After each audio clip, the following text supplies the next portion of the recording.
Financial conditions are still extremely loose by all the measures that track that.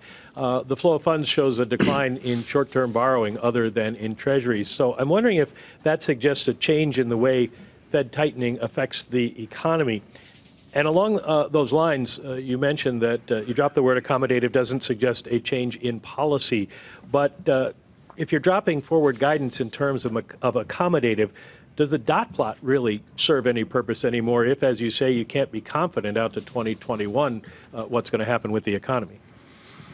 A couple questions in there.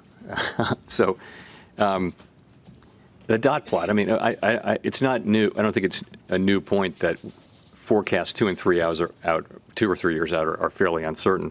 The dot plot is individual FOMC participants who are writing down their individual views on the evolution of the economy and of appropriate monetary policy. We don't vote on that. These are individual forecasts. I think market participants generally find that interesting information.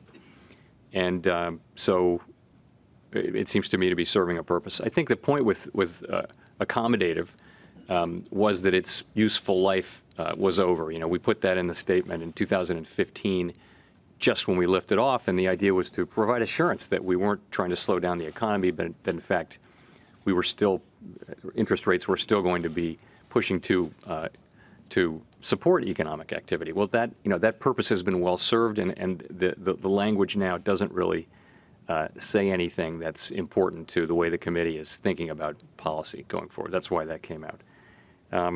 Did I get all of your questions? The idea that financial conditions remain loose, even though you've raised rates 200 basis points. Yeah, you know, it's if you look at a broad financial conditions index, that's pretty much the answer you'll get. We don't control that, and as I mentioned earlier, we do take financial conditions into account in what we do, and financial conditions are affecting the broader economy. So by definition, we're taking them into account. But if you look at interest rates, you know, look at long-term interest rates this year, and short-term interest rates this year, very significant increases. And, you know, with your long and variable lags, that should be having an effect over time.